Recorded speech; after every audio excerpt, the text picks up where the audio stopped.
Masayang-masaya ang pamilyang ito habang nagpapakuha ng litrato. Pero sa likod ng photographer, may nakaupong batang lalaking black na ampon. Ipinilit ng nanay, labag sa kalooban ng tatay, na isama ang bata sa pagpapakuha ng litrato. Medyo nagulat si Mike, kaya naman, nahihiyang tumayo siya sa likod ni Mrs. Tausi. Nang pinindot na ng photographer ang camera, ang malaking batang ito na Afro-American. Unang beses niyang nadama ang init ng tahanan. Si Mike ay 16 na taong gulang pa lamang, halos 2 metro na ang taas, at umaabot sa 300 pounds ang timbang. Ang isang paa niya ay mas malaki pa sa ulo ng isang babae. Lagi siyang nag-iisa simula't bata pa, dahil ang kanyang ina ay adik, at dahil hindi niya nakilala ang kanyang ama, lagi siyang palaboy-laboy. Maraming taon na siyang parang bola ng Amerikano, na sinasalo-salo ng mahigit 10 ampon na pamilya. Nang gabing iyon, narinig na naman niya ang malakas na pag-aaway ng mga magulang niya. Sinisigawan siya dahil sa sobrang pagkain at pinapalis sa bahay. Pero ang totoo, ang mga ampong magulang na iyon ay nanloloko lang para sa subsidy ng gobyerno. Sanay na si Mike sa pagliligaw-ligaw. Kapag nagugutom, nangangalap siya ng mga natitirang popcorn. Pagod na, kaya natulog na lang siya sa gymnasium ng paaralan. Hanggang sa dumating si Ginang Taoshi, ay tuluyan nang nagbago ang kanyang kapalaran. Yan lang ang suot niya. Mag-yellow siya sa labas. Ano nga ulit ang pangalan niya? Si Mike,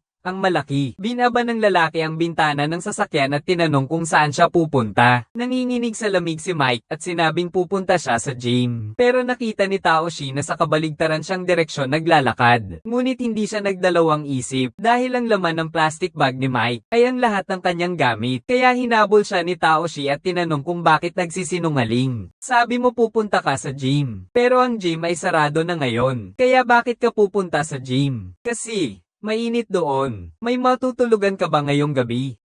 Huwag mo akong lokohin. Si Mike ay parang isang batang may nagawang kasalanan. Agad na nakita ni Taoshi ang kanyang mahinang pagmamatigas. Pagkatapos ay nilinggan niya ang kanyang asawa at anak, at nasagot na ang kanyang katanungan. Sumakay ka na. Saan tayo pupunta? Uuwi na tayo. Puno kasi ng gamit ang mga guest room. Kaya pinatulog na lang ni Taoshi si Mike sa sofa ng isang gabi. At sinabihan niya ito na kung may kailangan, pwede itong umakyat sa taas para hanapin siya. Pero pagbalik sa kwarto, nag-alinlangan na naman siya. Isang black, tapos galing pa sa slum area. Walang mangyayaring masama, di ba? Ano naman iyon? Isang gabi lang naman. Isang gabi lang naman, di ba? Hindi mo ba akalaing magnanakaw siya? Nagsisisi si Taoshi dahil sa pagpapatira kay Mike dahil nag-aalala pa rin siya kung ano ang gagawin ni Mike na kalokohan. Hanggang sa kinaumagahan, nang makababa siya ay sa kanya lang napagtanto. Hindi lang nauna si Mike umalis, kundi inayos pa niya ang sofa at kumot. Natigilan siya sa kanyang nakita. Nahiya siya sa kanyang hinala. Kaya naman hinabol niya ito para mapatira pa ng isang araw. Saan ka pupunta? Hindi ko alam. Sasama ka ba sa pamilya mo sa Thanksgiving? Gumawa siya ng maraming pagkain. Kusaring nag-abot ng pinggan ang ate kay Mike, pero natatakot siyang ma-disappoint dahil sa dami ng kakainin niya. Pagkatapos niyang magsali ng kaunting fried rice at gulay, kumuha pa siya ng isang maliit na piraso ng tinapay ng palihim, habang lahat sila ay nakahiga ng comfortable sa sofa, nanonood ng laro at kumakain. Biglang napansin ni Taoshi, si Mike lang pala ang nakaupo sa hapagkainan, at seryosong kumakain ng tanghalian para sa Thanksgiving. Kaya pinatay niya ang telebisyon, at pinaupo ang lahat para sa panalangin bago kumain. Walang pag-aalinlangang inilahad ng ate ang kamay. Agad ding sumenyas ang kapatid kay Mike. Sa sandaling iyon, natigilan siya. Dahil ito ang unang beses na may kusang humawak ng kamay niya. At si Taoshi ay lubos na nasiyahan dito. Dahil si Mike nga, ang nagbigay ng kahulugan sa Thanksgiving na ito. Pinagmasdan niya si Mike mula ulo hanggang paa. Parang may kulang. Kaya naisipan niyang isama siya sa pagbili ng ilang bagong damit. Pero ang mahiyain na si Mike ay ayaw na ayaw. Sabi niya may damit na siya, hindi na kailangan bumili. Dumating sila sa dating tirahan ni Mike sa isang lugar na puro mga itim. Pero napansin niya, may ilang mga basagulero na binubuli si Taoshi. Dito ba nakatira ang nanay mo? Kunin na natin ang mga damit. Huwag. Huwag tayong lumabas. Sino ang kukuha ng damit mo, Mike? Huwag kang bumaba. Tumingin si Taoshi sa labas ng sasakyan. Ilang mga basagulero ang kinukundangan siya, at nagbibiro kay Mike ng malalaswa. Hindi sila pinansin ni Mike. Diretso siyang naglakad papunta sa bahay ng kanyang ina. Pero nang makalapit ay kanyang natuklasan. Pinag-utos na ng korte na makuha ulit ang lugar na ito. Nalulungkot siyang umupo sa sulok. Unti-unting namumula ang mga mata niya. Dahil alam niya na iniwan na naman siya. Wala siya sa bahay. Sige, babalik na lang tayo sa susunod.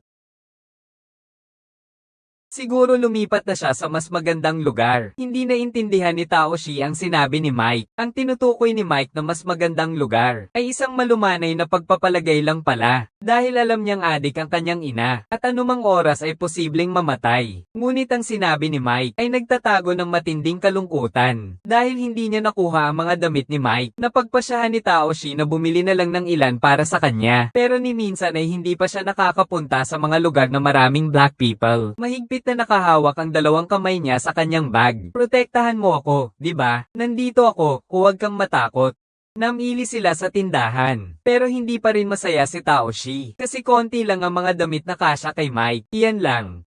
Tapos ang nakasulat sa inyong karatula ay sukat malalaki tanging tindahan. Sukat malalaki, ang gusto mo ay sobrang laki. Pumili si Taoshi ng ilang damit para kay Mike. Pero sinabi nitong ayaw niya sa lahat. Tapos kinuha niya ang pinakamurang damit. Ito, gusto mo ito? Sige na nga. Nang dumating ang gabi, hindi niya napigil ang tanungin si Mike. Naisip mo na bang manirahan dito ng matagal? Gusto mo bang manatili dito, Mike? Ayoko nang pumunta kahit saan ngayon. Mabuti naman. Magandang gabi po, Ginang Taoshi. Nalaman ni Taoshi mula sa mga guro sa paaralan na pinalitan ng kanyang asawa ang emergency contact ni Mike. Pinalitan ito ng kanilang pamilya. Napangiti siya dahil dito. At nalaman niya na ang marka ni Mike sa kulturang pang-edukasyon ay nasa pinakamababa sa buong estado. Ngunit may isang pagsusulit kung saan siya ay nasa top 2% sa buong estado. Iyon ay ang kamalayan sa pangangalaga. Iyon ay ang kamalayan sa pangangalaga. Hindi pa napagtatanto ni Taoshi noon na si Mike ay may napakataas na talento sa isang uri ng palakasan. At ito na tatanging talento ay lubos na magbabago ng kanyang kapalaran sa hinaharap. Kinabukasan, inayos ni Taoshi ang kwarto ni Mike. Maingat niyang inayos, kumpleto ang lahat dahil hindi siya nakabili ng angkop na haba ng frame ng kama. Nagpasadya pa siya. Nang makita ang lahat, tuluyan ng natulala si Mike. Para sa akin ba ito? Oo. Anong nangyari? Wala pa akong sariling kwarto, sariling kama. Nagkatinginan sina siya at Mike pero agad ding umiwas ng tingin. Pero meron ka na ngayon. Dahil hindi niya talaga maisip, isang batang lalaki na sa loob ng mahigit 10 taon, ay paulit-ulit na pinabayaan ng maraming ampunan, at wala man lang isang kama na masasabing kanya. Si Taoshi ay palaging nagpapakita ng imahe ng isang malakas at matapang na babae. Ngunit ang masaklap na karanasan ni Mike ay paulit-ulit na sumasakit sa kanyang puso. Si Mike ay mukhang clumsy ngunit mayroong pinong damdamin. Narinig niya ang paglunok ni Taoshi. Gusto ko sana siyang puntahan at aliwin, pero pinili kung huwag na siyang istorbohin. Pero may taong patagang nagmamalasakit kay Mike, ang guro nilang babae sa paaralan, simula pa sa unang klase. Napansin na ang kakaiba kay Mike, kahit wala siyang nasulat sa kanyang papel. May iginuhit siyang bangka sa likod nito, at ang nasa bangka ay si Mike mismo. Simbolo ng pagiging nasa paaralang mapuputi ang mga estudyante. Ang matinding sakit at kalungkutan na nadarama niya. Nang ang ibang mga guro ay nagrereklamo na may problema sa pag-iisip si Mike, muli na namang tumayo ang matuwid na guro. Sa tingin ko ay hindi niya talaga naiintindihan ang aking mga itinuturo. Kahit na maintindihan niya, walang nakakaalam, hindi naman siya nagsasalita. Marunong naman siyang sumulat. Ang kaya lang niyang isulat ay ang pangalan niya. Tinapon niya ito sa basurahan. Nilinggan ko ang paligid pero puro puti ang nakita ko. Puting pader, puting sahig, at maraming mga puti. Hindi alam ng guro ko na wala akong naiintindihan. Wala akong gustong pakinggan, lalo na ang guro ko. Binigyan nila ako ng takdang aralin, at umaasa pa silang kaya kong tapusin ito mag-isa. Shame. Hindi ko pa nagagawa ang takdang aralin ko. Pumunta ako sa banyo, tumingin sa salamin at sinabi, Shame. Hindi ito si Michael Orr. Nakasulat sa pamagat, puting pedera. Tama ba ang spelling? Ang pagkiling ay isang pader na di nakikita, at ang pag-ibig at pangunawa ang liwanag ng umaga na tumatagos dito. Ang girong babae ay tulad ng liwanag ng umaga ni Mike. Palagi siyang pinababati ni Mike pagkatapos ng klase, at matiyag ang tinuturuan ng isa-isa. Unti-unti ring nagbukas ang puso ni Mike sa kanya. Unti-unti ring gumaganda ang mga marka niya sa pag-aaral. Sa pag-udyok ng guro nilang babae, sumali na rin ang ibang mga guro sa kanya. Naantig sila sa kanyang dalisay na kabutihan. Kaya tinanggal na nila ang mga negatibong pananaw kay Mike at muling nagkaroon siya ng tiwala sa sarili. Nang gabing iyon, kumain sila ng mag-anak sa labas. Nang malaman niyang may 85 restaurant si Mr. Sean, hindi naman nagulat si Mike kundi naawa pa siya. Tapos ang tira-tirang pagkain sa restaurant, paano yun? May iba na basta nalang tinatapon kasi luto na. Sayang naman, oo nga, sana may benta pa. Ipamahagi kaya sa mga pulubi. Tay, pag-isipan mo, mabuting anak. Ang kabutihan ni Mike ay unti-unting nagpabago sa kanyang kapatid, at dahil sa kanyang mabuting katangian, kaya nagawa ni Tao Shi ang isang malaking desisyon pagkatapos. Habang naghahanda na silang umuwi, may nakita si Mike na isang pamilyar na pigyera. Agad siyang lumapit para kumpirmahin at niyakap ng mahigpit ang taong iyon. Sa daan pa uwi, hindi napigilan ni Tao Shi na magtanong, "Sino yung batang niyakap mo kanina? Paano mo siya nakilala?" "Kuya ko siya. Ipakilala mo naman siya sa amin balang araw. Payag ka ba?" "Hindi ko alam kung saan siya nakatira. Kailan mo siya huling nakita?" "Nang maliit pa ako. Matagal na panahon na ang nakalipas, pero nakilala agad ni Mike ang kuya niya. Magkapatid silang magkaiba ang ama, pareho ang masaklap na karanasan sa pagkabata. Si Mike ay nangangarap ng pagmamahal ng pamilya. Masasabi kong mas mapalad siya kaysa sa kuya niya, habang naninirahan siya sa pamilya Tao Shi. Nakatuon si Mike sa pag-aaral, at lubos ang kanyang pag-unlad. At nabigyan pa siya ng pagkakataong sumali sa tryouts ng school's football team. Pero dahil bago pa lang siya, hindi lang niya maintindihan ang mga rules. Kahit ang mga instructions ng coach ay hindi niya maunawaan. Balon, isang balon lang naman yun, di ba? Madalas magkaroon ng hilig sa karahasan ng mga batang hirap ang buhay noong pagkabata. Makikita ito sa larangan ng paglalaro. Pero itong batang ito, ayaw na ayaw niyang makasakit ng iba. Siya si Ferdinand, ang maliit na toro Ferdinand. Akala ko nga, magiging isang henyo siyang manlalaro. Hindi ka panipaniwala, sobrang pinaghirapan ko para makapasok siya sa paaralan. Hindi ba para sa kabutihan yun? Ni minsan nga, hindi pa siya nakakapaglaro. Kung hindi ka pa magsikap, huwag mo nang balakin na makasali sa autumn tournament para makasali si Mike sa laro. Personal siyang sinanay ng kanyang kapatid. Akala ko nagbibiro lang ang kapatid niya, pero seryoso nitong sinabi. Huwag mong biguin ang inaasahan ng lahat. Mas mabuti pang umuwi ka na lang at maglaro ng games. Pakinggan mo to, lahat ng tao sa school ay iniisip na magiging isang sikat na manlalaro ka talaga ng American football. Gusto mo bang biguin sila? Hindi ko alam. Napakahigpit ng kapatid kay Mike, at hindi kailanman naisip ni Mike na sumuko, at lalong naging malapit ang kanilang samahan. Habang lumalapit ang loob ni Mike sa pamilya Toseg, narating din sa tenga ni Toseg ang mga chismis. Sa isang salo-salo, walang habas na kinukutya ng mga kaibigan si Mike. Sinasabing parang si King Kong. Isang kain lang kaya nang maubos ang restaurant ng asawa niya. Natawa na lang si Tao Shi. Pero lalong lumakas ang loob ng mga mayayabang na may bahay. Ano kaya ang iisipin ng tatay mo? Nasa puntod na nga ba'y nag-aalala pa rin? Hindi nyo kailangan sang-ayunan ng desisyon ko. Pero sana naman, igalang ninyo ako. Wala kayong alam sa pinagdaanan ng bata. Hindi ka namin pinagtatawanan. Napakaganda ng ginawa mo. Binuksan mo ang pinto para sa kanya. Binago mo ang buhay niya. Hindi. Siya ang nagpabago sa akin. Napakaganda nga, pero paano naman ang anak mo? Anong nangyari sa anak ko? Hindi ka ba nag-aalala kahit konti na ipapasama mo sa isang matangkad at malaking lalaking itim, at magsasama sila sa iisang bubong?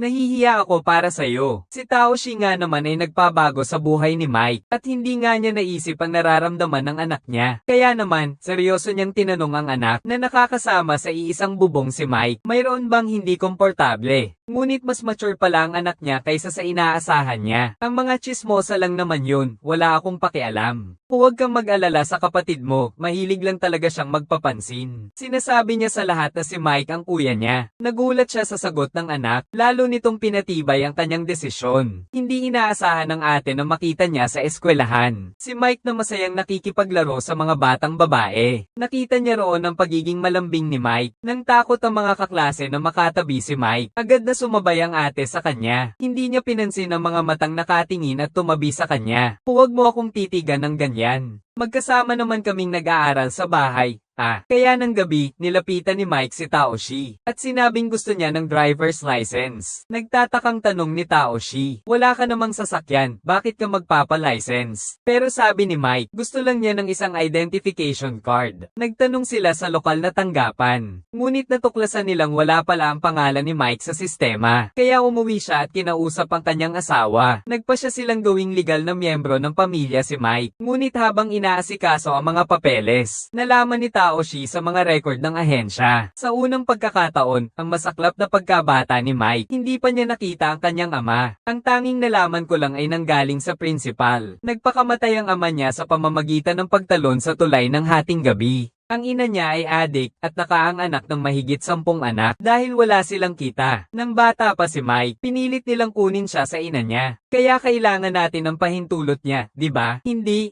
Si Mike ay nasa pangangalaga na ng estado. Mag-apply ka lang ng pirma ng hukom. Kaya ninyo siyang maibigay sa iba nang hindi kinakausap ang ina niya. Basta ibigay ninyo na lang siya kung kanino ninyo gusto. 10.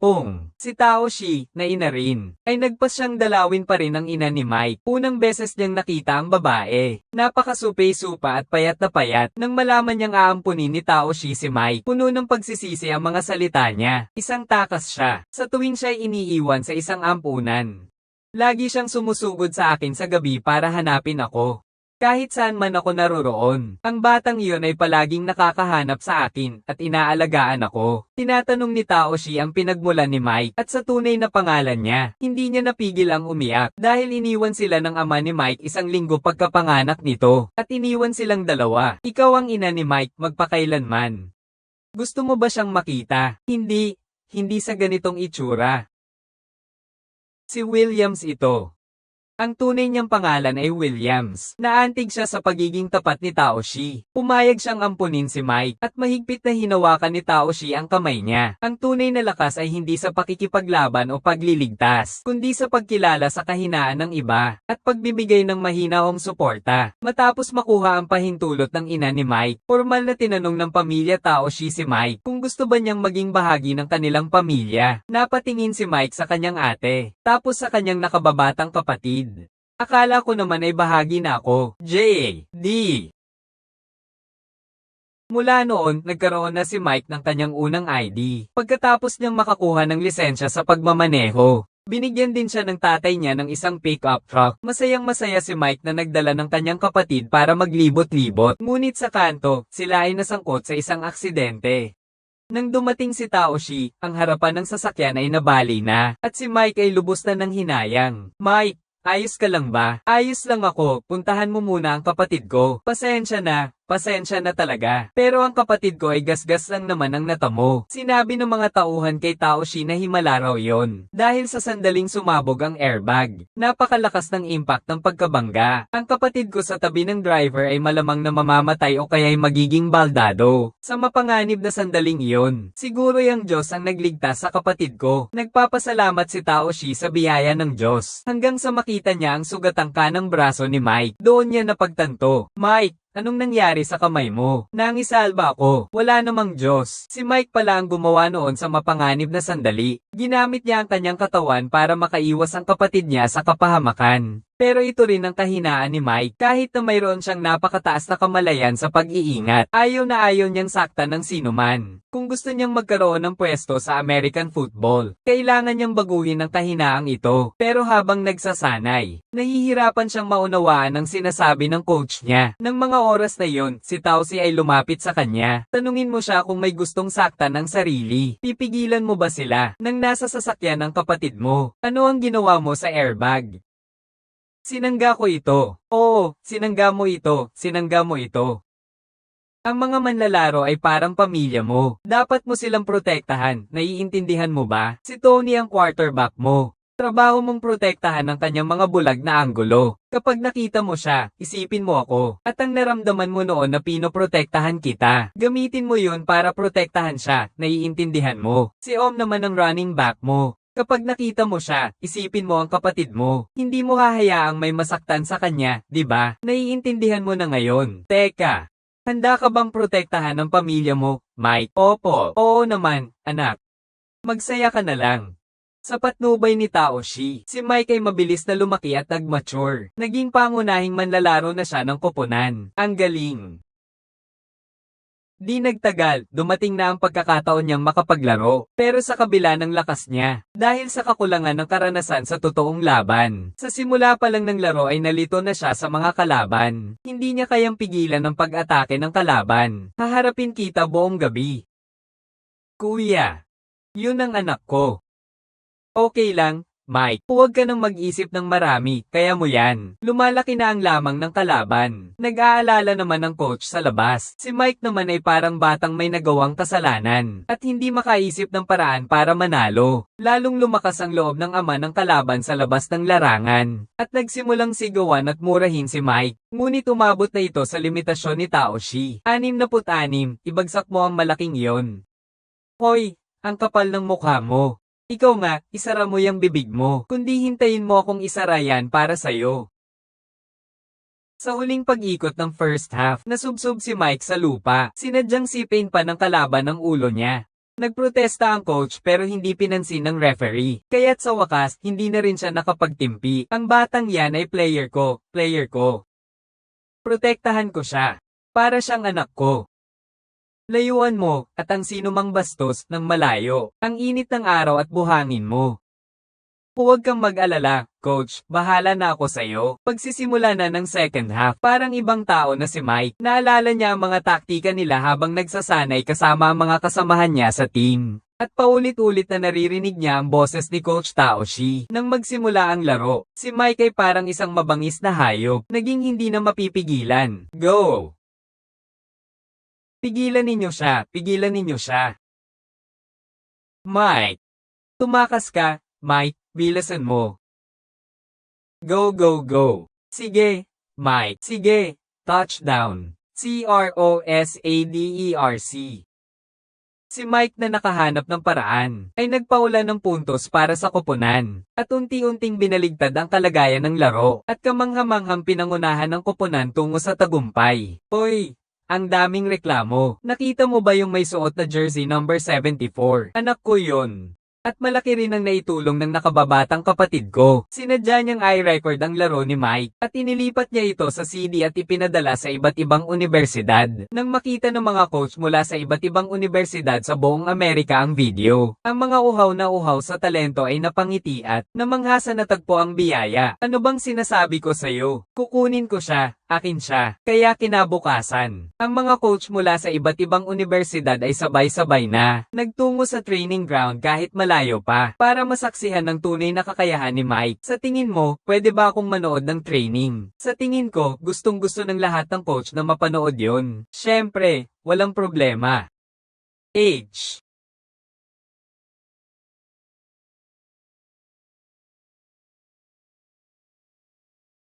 Wow! Sunod-sunod na kinuha ng mga coach ang kanilang mga telepono para ipaalam sa mga leader ng paaralan na bilisan ang pagkuha kay Mike, at sinabing basta pasado lang ang mga marka ni Mike sa pag-aaral, ay bibigyan nila ito ng buong scholarship para makapasok si Mike sa mas magandang universidad. Si Tao Shi naman ay nag-aalala dahil sa mga marka niya ngayon, hindi niya kayang maabot ang mga kinakailangan para makapasok. Kaya naman, nagbayad si Tao Shi ng malaking halaga para sa isang tutor. Sa matiyagang pagtuturo ng guro, unti-unting umabot sa pamantayan ng mga marka ni Iing sa Mike sa bawat asignatura. Ngunit habang malapit na siyang makapagtapos, nahaharap siya sa isang bagong pagsubok. Dahil araw-araw ay may mga coach mula sa mga universidad na dumadalaw sa kanila at nag-aalok ng magagandang oportunidad na umaasang pipiliin niya ang kanilang paaralan. May plano na si Mike pero gusto ni Taoshi na mag-aral siya sa University of Mississippi. Mas maganda ang lugar na iyon para kay Mike at doon din nag-aral ang asawa niya at siya.